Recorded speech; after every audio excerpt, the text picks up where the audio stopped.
বলছে পতি বড় তুই ভাগ্যবতী কে বলে কেন? বলে তোর পেটে বাচ্চা আছে। পাগলা বুড়া, আমার পেটে বাচ্চা আমি জানলাম না আর তুই আমাকে সংবাদ দিতে এসেছিস? বলেন রাগ হবে কি হবে না? বলেন বাচ্চা থাকলে আগে জানবে কে? মাই তো জানবে। পিরিয়ড বন্ধ হয়ে যাবে, মিন্স বা হেজ বন্ধ হয়ে যাবে। কিন্তু মা আমিনা বলতেছেন আমার হাইজও বন্ধ হয়নি, মিন্স বা পিরিয়ড বন্ধ হয়নি, তুই আমাকে সংবাদ কি করে দিতে আসলো? বলে কে তুমি কে? পাগলামি করার কোন জায়গা পাওনি। আমিনা বলতেছে কে তুমি আমায় আমিনাকে এমন সংবাদ দাও? বলে আমিনা রে আমি নিজে আসিনি আমিনা, তোমার পেটে বাচ্চা আছে, বাচ্চার সংবাদ দেওয়ার জন্য আমাকে আমার স্রষ্টা রব্বুল আলামিন আল্লাহ পাঠিয়েছে। বলে কে তুমি কে? মা আমিনা কি তুমি সংবাদ দিতে আসছো? বলে আমিনা আমি এমন তেমন কেউ নাই, তোমার বাবার বাবা, তোমার সন্তানের বাবা, তোমারও বাবা, সমস্ত জগৎবাসীর বাবা, মানব জগতের বাবা। আমার নাম হচ্ছে হযরতে আদম আলাইহিস সালাম। জোরে বলো। বলে আমিনা বড় ভাগ্যবতী নারী গো, তোমার পেটে এমন একটা বাচ্চা আছে যে বাচ্চাটার তুলনা জগতের কোনো বাচ্চা হবে না, যে বাচ্চার মিসাল কেউ জন্ম নেবে না। ওগো আমিনা তোমার বাচ্চাটা ইমামুল আম্বিয়া, সমস্ত আওলাদে আদমের সরদার হবে, নবী কুল সম্রাট হয়ে আসবে। আমিনা অবাক, কাউকে কিচ্ছু বলতেছে না। আমিনার মনে একটা ভয় ঢুকে গেল। আবার দ্বিতীয় মাসের চাঁদ যখন উঠে, চাঁদ যখন আসে, দ্বিতীয় মাসের চাঁদ যখন উদিত হয়, আবার আমিনার ঘরে সাদা পোশাকের লোক, সাদা চেহারার লোক গভীর রাত্রি বেলায় আমিনার ঘরে আসলো। বলে হযরতে আমিনা, ও আমিনা গো, বড় মুবারক সুসংবাদ দিতে এসেছি, মুবারক দিতে মুবারকবাদ দিতে এসেছি, শুভেচ্ছা জানাতে এসেছি। ওগো আমিনা বড় তুমি সুন্দর ভাগ্যবতী নারী। বলে কে তুমি কে? কেন আমি সুসংবাদ দিতে এসছো? কিসের সুসংবাদ? বলে আমিনা তুমি জানো রে আমিনা, তুমি একটি এমন বাচ্চার মা হতে চলেছো, এমন তেমন বাচ্চা নয়, তুমি বিশ্ব নবীর মা হতে চলেছো। আমি বিশ্ব নবীর মা হব? আমার পেটে বাচ্চা আছে। মায়েদের পেটে বাচ্চা থাকলে মায়েদের পা ভারী হয়ে যায়, মুখটা ফোলা ফোলা হয়ে যায়, পিরিয়ড বন্ধ হয়ে যায়, মিন্স বন্ধ হয়ে যায়। মায়েদের পেটে বাচ্চা থাকলে 4 মাস গেলে পেট বড় হতে লাগে কিনা মাদেরকে দেখে বোঝা যায় পেটে বাচ্চা আছে। কিন্তু মা আমিনা বলতেছে আমার পেটে কোনো বাচ্চা নয়, আমাকে সংবাদ দিতে আসলো। আমি জিজ্ঞেস করলাম কে গো তুমি কে? আমিনা কি সুসংবাদ দিতে আসছো? আমিনা তুমি বিশ্ব নবীর মা হতে চলেছো, তুমি কে রে কে কে? বলে আমিনা আমি নিজে আসিনি, আল্লাহ আমাকে পাঠিয়েছে। ওগো আমিনার ঘরে যাও, আমার বন্ধুর মা আমিনাকে সুসংবাদটুকু দিয়ে এসো, আমি হচ্ছি আল্লাহর পাঠানো নবী, আমি আল্লাহর পয়গম্বর, আমার নাম হচ্ছে হযরতে শীস আলাইহিস সালাম। আমি শীস নবী সুসংবাদ দিতে আসছি। আবার তৃতীয় মাসে আনাজ্য সুসংবাদ দিতে আছে। বলে আমিনা গো তুমি বড় ভাগ্যবতী নারী, তোমার গর্ভে বাচ্চা আছে, এমন তেমন বাচ্চা নয়, ওই বাচ্চাটা হবে ইমামুল আম্বিয়া, তুমি আমিনা বিশ্ব নবীর মা হতে চলেছো। হযরতে আমিনা বলে আমার গর্ভে বাচ্চা, আমি জানি না, পেট বড় হয় না, মিন্স বন্ধ হয় না, পেটে বাচ্চা। সুসংবাদ দিতে আছে। 3 মাস চলে গেল, 4 মাস চলে গেল, 5 থেকে 7 মাস গেছে, মা আমিনার কিচ্ছু বোঝা যায় না। কিন্তু মা আমিনার ঘরটা এত সুগন্ধ হয়, সুগন্ধর ঠেলায় সবাই মুগ্ধ হয়ে যায়। স্বামী মারা গেল, একটি কথা বলি মা, যখন কারো স্বামী মারা যায় আর যদি 10 দিন পরে ওই বিধবা নারী টকটকে লাল শাড়ি পরে, টিপ পরে, সুন্দর করে সাজগুজ করে যদি কোন স্ট্যান্ডে যায়, পাড়ার বাকি ছেলেরা খারাপ ভাববে কিনা? একটা নোংরা ভাষায় ভাববে যে মনে হয় কোনো নতুন ঢ্যামনা পেয়েছে, ভাববে না? কারণ আমাদের শরীয়তে ইসলাম ধর্মে স্বামী মারা গেলে 4 মাস নিয়ে 4 মাস 10 দিন আদাত ইদ্দত পর্যন্ত মেয়ে কখনো একজন মেয়ে চিরুনি করতে পাবে না, সাজগোজ করবে না, শখ পালন করবে। কিন্তু মুসলমান মা আমিনার নিয়ে মক্কা ভূমিতে আলোচনা সমালোচনা হতে লেগেছে। মা আমিনার ঘরের পাশে একটা কুয়া ছিল। মক্কার কুরাইশ বংশের মহিলারা অর্থাৎ হযরত আব্দুল মুতাল্লিবের বংশের মহিলারা পানি আনতে গেছে, এক অপরের কানে বলতেছে। এতক্ষণে হযরত মা আমিনার শাশুড়ির নাম হচ্ছে ফাতেমা। বলুন, নবীর দাদির নাম হচ্ছে ফাতেমা, নবীর বেটির নাম হচ্ছে ফাতেমা, নবীর চাচির নাম হচ্ছে ফাতেমা। জোরে বলুন। নবীর দাদির নাম ফাতেমা আর নবীর চাচি হযরত আলীর মায়ের নাম ফাতেমা বিনতে আসাদ আর নবীর বেটির নাম ফাতেমা বিনতে মুহাম্মদ। ও মুসলমান, আমার নবীর দাদি জান কুয়াতে গেছে, অমুক সমস্ত মহিলারা এক অপরের কানে বলতেছে। ইনি বলতেছে, বুবুরে কি তোমরা আলোচনা করো, কিসের নিয়ে আলোচনা করো, কি নিয়ে বলতেছো বলো। সবাই চুপ হয়ে গেল। ফাতেমাকে কিচ্ছু বলে না, নবীর দাদিকে কিচ্ছু বলে না, আমিনার শাশুড়িকে বলে না। আমিনার শাশুড়ি ফাতেমা বলে, রে কুরাইশ বংশের মহিলারা, তোমরা সমস্ত এক অপরের কানে বলতেছিলা, আমাকে কেন বলছো না বলো। বলে, ফাতেমা তোমাকে বলা যাবে না গো, ও আমিনার শাশুড়ি তোমাকে বলা যাবে না। বলে, এমন কোন কথা যে আমি আমিনার শাশুড়িকে বলা যাবে না? বলে, ও গো আমিনার শাশুড়ি, তোমার আমিনার নিয়ে আলোচনা হচ্ছিল। বলে, কি নিয়ে আলোচনা? বলতেছে, ও গো ফাতেমা, ও আমিনার শাশুড়ি বলুন, স্বামী মারা গেলে সাজগোজ করা যায়? বলে, না না না না। সিঙ্গার করা যায়? বলে, না না না। লাল টুকটুকে শাড়ি সুন্দরভাবে কিচ্ছু করা যায় না। সেই তদ্রূপ স্বামী মারা গেলে মেয়ে খুশবু লাগাতে, আতর বা পারফিউম ইউজ করতে পারবে না। তখন মক্কার কুরাইশ বংশের মহিলারা বলে, ওগো আমিনার শাশুড়ি মা, আপনার বেটা আব্দুল্লাহ তো ব্যবসায় গিয়ে আসার পথে ইন্তেকাল করেছিল, সেই বিধবা আপনার আমিনা বৌমা কেন খুশবু লাগাচ্ছে, কেন পারফিউম ইউজ করতেছে? এত খুশবু, যার খুশবু দিয়ে যে রাস্তা ধরে হেঁটে যায় 4 প্রহর পর্যন্ত ওই রাস্তাতে খুশবু হইতে থাকে। বলে, আমিনার শাশুড়ি গো, তোমার বৌমা কুয়াতে পানি আনতে গেলে, সকালে আসতে গেলে সন্ধ্যা পর্যন্ত সুগন্ধ থাকে। তোমার বৌমা আমিনা থুতু ফেলতে গেলে থুতু সুগন্ধ হয়, সেই রাস্তা ধরে হাঁটে, রাস্তা সুগন্ধ হয়, ঘরের ভিতরে থাকলে ঘরটা সুগন্ধ হয়। আমিনার শাশুড়ি, তোমার বৌমা কোন দামি আতর মাখতেছে, কোন দামি আতর ব্যবহার করে, যে আতর মনে হয় মক্কার কোন বাজারে পাওয়া যাবে না। বলে, এরকম ব্যাপার? বলে, হ্যাঁ। তাহলে তোমরা আলোচনা করিও না, আমার বৌমা আমিনাকে আমি নিজে গিয়ে বলবো। আমি বলতেছি। ফাতেমা চলে গেল। ফাতেমা যাওয়ার পরে তারপরের দিন সকালে নিজের স্বামীকে বলতেছে, হযরত আব্দুল মুতাল্লিবকে, নবীর দাদুজানকে, নবীর দাদিজান বলতেছে, ও স্বামী গো, ও হযরত আব্দুল মুতাল্লিব, আমার বৌমা আমিনার নিয়ে কুরাইশ বংশের অর্থাৎ আমাদের হামসার গোষ্ঠীর মোরগে গোষ্ঠীর সেফটি তিরমাত গেলা এই নিয়ে খালি আলোচনা করছে, মোর বহুক নিয়ে। বলে, হামসার গোষ্ঠীর সমস্ত মহিলারা যে আলোচনা করছে এক অপর। বলে, কি কহছে? বলে, কহছে যে মোর তো বেটা আব্দুল্লাহ ইন্তেকাল করে গেছে, মরে গেছে, তো মোর বৌমা কে খুশবু আনে দিছে, আতর কে দিছে, এত খুশবু যে রাস্তা ধরে বেড়াই গেলে গোটা রাস্তা খুশবু হচ্ছে। এই স্বামী আব্দুল মুতাল্লিবের স্ত্রী বলতে, স্বামী গো, একটু বৌমাকে জিজ্ঞেস করুন না, জিজ্ঞেস করুন না, বৌমা তোমাকে কে খুশবু দেয়, কে দেয়, মানে সন্দেহ অন্যদিকে, কে দেয়?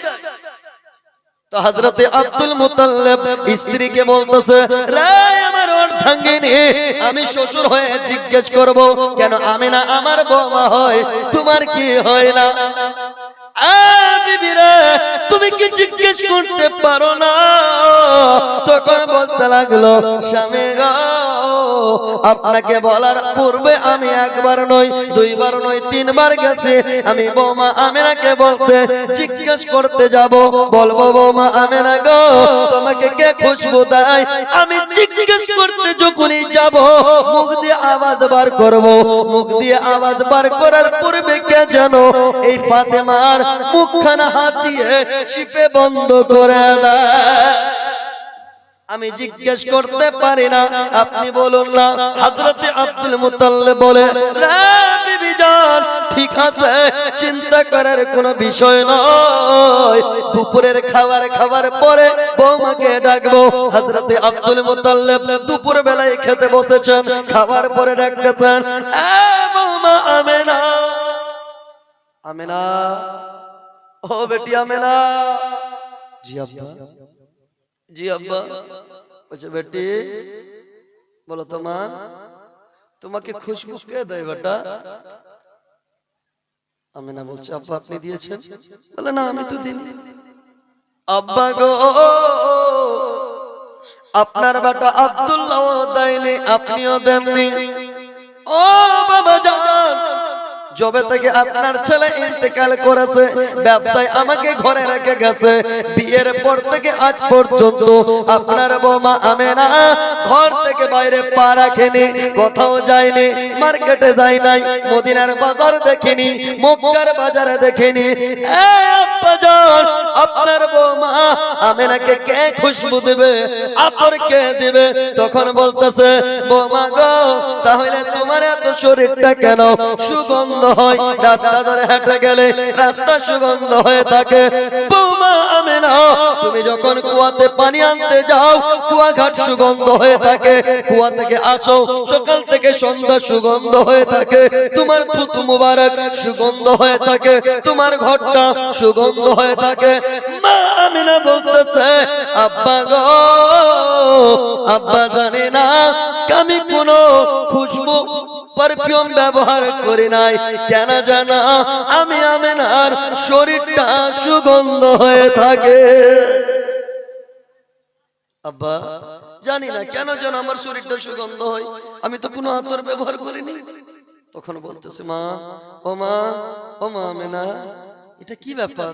বলছে, হ্যাঁ আব্বা, শুধু আতর নয়, আতর নয় আব্বা গো, আরো কয়েকটি অলৌকিক ঘটনা আছে আব্বা। বলে কেমন ঘটনা?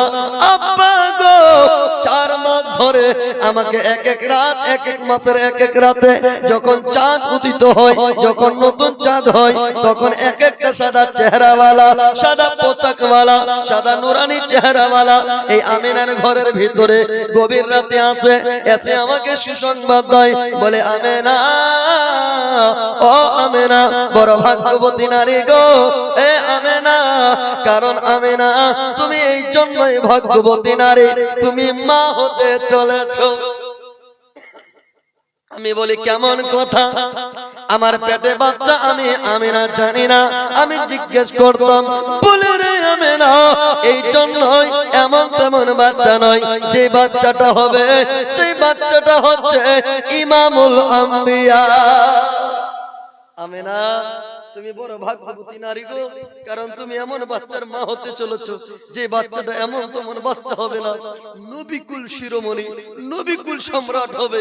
বলতেছে আমেনা বলতে লাগলেন, এই গো আব্বা জান, দ্বিতীয় মাসে আসলো, প্রথম মাসে যে এসেছিল নাম জিজ্ঞেস করলাম, বলল আমি সমস্ত মানুষের পিতা, আমার নাম আদম আলাইহিস সালাম। দ্বিতীয় মাসে যিনি আসলো জিজ্ঞেস করলাম, তুমি কে কে কে? আমি আমেনাকে বলতে লাগলো, ও আমেনা, আমি হচ্ছি হযরত শীস আলাইহিস সালাম। তৃতীয় মাসে আসলো, উনি বলতেছে আমি নূহ নবী। তৃতীয় চতুর্থ মাসে যিনি আসলো, উনি বলে আমি মুসা নবী। এক এক নবীরা এক এক মাস এসে আমি মা আমেনাকে সুসংবাদ গুলো দিয়ে যা। আব্বা, ও আব্বা, এইগুলো দেখতে পাচ্ছি আব্বা, আমাকে না ভয় মনে হচ্ছে আব্বা, কখনো কখনো আমাকে ডর লাগতেছে, ভয় লাগতেছে। তখন আব্দুল মুত্তালিব বলছে, না না না না না আমেনা, ভয় করার কোনো কারণ নাই বেটি, আমি ওই স্বপ্নের কথা আজকে মনে পড়ে গেছে, বুঝে গেছি সত্যি তোমার গর্ভে যে বাচ্চা আছে আর ওই নূর নূর নয়, ওই নূর এখন নূরে মুহাম্মাদি হতে লেগেছে। জোরে বল। বেটি আমেনা আমার পুশ থেকে, আমার পিঠ থেকে যে নূর আমার বেটা আব্দুল্লাহর কপালে গিয়েছিল, ওই আব্দুল্লাহর নূর আর নূর নয়, এখন তোমার গর্ভে গিয়ে নূরে মুহাম্মাদি হয়ে গেছে। বেটি আমেনা ভয় করিও না।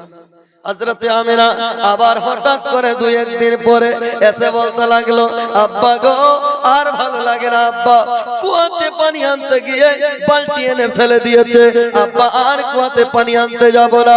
আব্দুল মুত্তালিব বলে, বেটি রে ও আমেনা কেন কুয়াতে পানি আনতে যাব না? বলে, আব্বা গো পানি আনতে গিয়েছিলাম, বালতি নিচে ফেলবো কি, নিচ থেকে পানি উপরে চলে আসতেছে।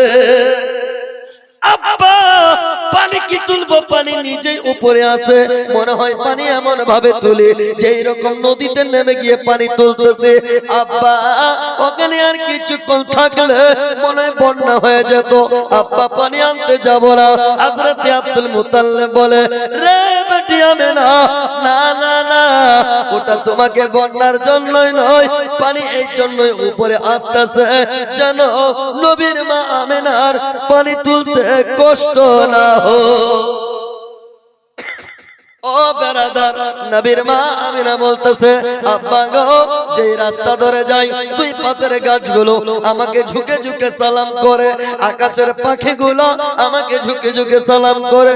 পাখির যারা বলে, পাখিরা রে না না না না, এটা বিশ্ব নবীর মা মায়ের আমিনা, মা আমিনার মাথার উপর দিক দিয়ে যেও না, বেয়াদবি হবে।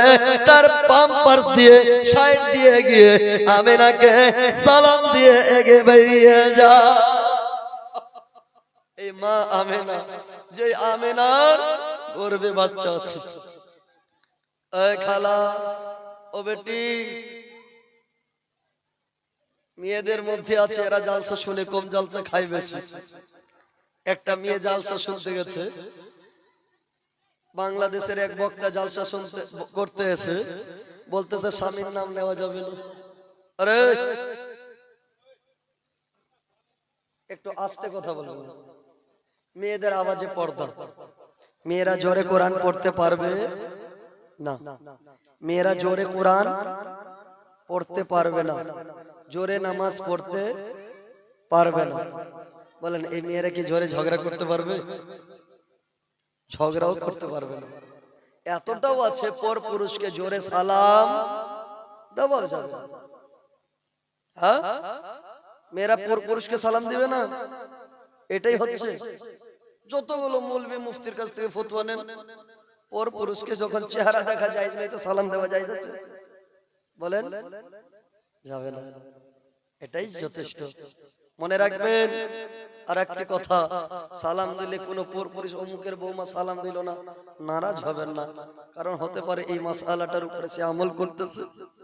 মনে রাখবেন। হাজি তো কথা বলতেছিলাম, একজন বাংলাদেশের বক্তা জালসা করতে এসে তো বলছে তোমরা স্বামীর নাম নিয়েন না, স্বামীর নাম নিলে জান্নাত পাবেন না। তো একজন যুবতী মেয়ে কসম খেয়ে নিল, আল্লাহর কসম জীবনে আমি আর স্বামীর নাম নিব না। যুবতী মেয়ে, অবিবাহিত মেয়ে, আল্লাহর কসম জীবনে স্বামীর নাম নিব না। এখন বিয়ে হয়ে গেল, ধরেন কলা গ্রামে, না হয় বনমাতে হলো, বিয়ে হয়ে গেছে। তো বিয়ে হওয়ার পর তার স্বামীর নাম হয়েছে জিরা। কি নাম? জিরা। এখন স্বামী গেছে বিদেশ, দিল্লি ওয়েলকামে কাটতে। যখন দিল্লি খাটতে গেছে, এখন তো আর 2-4 মাস পর ওর তো দোকানের প্রয়োজন, পার্সে একটা মুদিখানার দোকান। তো দোকানদারের কাছে গিয়ে বলতেছে ভাই রে, বলে কি দাও? বলে কি পেঁয়াজ দেন? বলে লেন। হলুদ দেন? বলে লেন। লবণ দেন? বলে লেন। রসুন দেন? বলে লেন। মশলা আপনার যা দেওয়ার নিয়ে নিল। এখন বলছে জিরা দেন। তো জিরা চাইবে তো চাইবে কি করে? সব জমা হয়ে গেল। বলে লবণ দেন? বলে লেন। হলুদ দেন? বলে লেন। আপনি মরিচ দেন? বলে লেন। পেঁয়াজ দেন? বলে লেন। জিরা চাইবে তো চাইবে কি করে? বলতেছে দোকানদার ভাই শুরু শুরু মিহি মিহি পাতলা পাতলা দেন।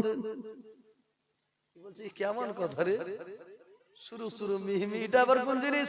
বলে দাদু গো, ও দোকানদার মুদিখানার ভাই, আচ্ছা তোমার দোকানে জিনিস শুরু শুরু মিহি মিহি পাতলা পাতলা।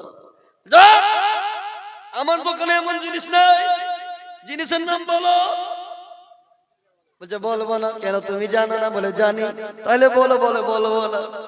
বলছে বলবো না মানে? বলছে হ্যাঁ বলা যাবে না। বলে কেমন জিনিস? বলে শুরু শুরু মিহি মিহি পাতলা পাতলা। দেন না জি। বলছে না। লবণ নাকি? বলে পিয়াসি। হলুদ নাকি? বলে পিয়াসি। চিনি নাকি? বলে পিয়াসি। চা পাতি নাকি? পিয়াসি। বলে এমন কোন জিনিস? বলে আছে শুরু শুরু মিহি মিহি পাতলা পাতলা। এর মাথা খারাপ।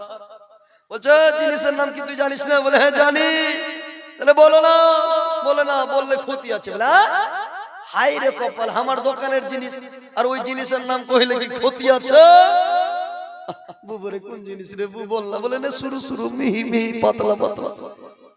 বলছে জিনিস না বললে, নাম না বললে দিব না। বলছে আচ্ছা দাদা আপনার দোকানে আছে, দেন না। বলে এমন কোন জিনিস? বলে জিনিসের নাম বল না বললে ক্ষতি আছে মানে? বলে হ্যাঁ দাদা, জিনিসের নাম বললে জান্নাত পাবো না জি। হাই রে কপাল, আমার দোকানের জিনিস আর জিনিসের নাম বললে জান্নাত পাওয়া যাবে না? তাহলে আমার দোকানে জিনিস যদি থেকে থাকে আমি কতবার নাম করেছি।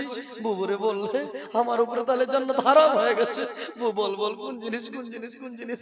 নাম বললে তো আমি জান্নাত পাবো না। বু আমি আর নাম বলবো না। বল বল জিনিসটার নাম খালি একবার বলে দে। বলে না বলবো না। ওই মৌলভী সাহেব সাইকেল নিয়ে আসছে, মৌলানা আজাদ সাহেব অ্যাভেঞ্জার গাড়ি নিয়ে চলে আসছে।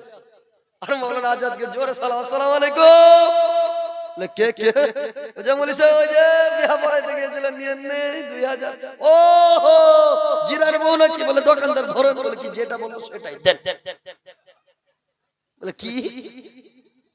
তখন জিরা মৌলভী সাহেব বলতেছে এ মুদিখানার দোকানদার, একে জিরা দাও। এর স্বামীর নাম জিরা, যার কারণে বলবে না জিরা।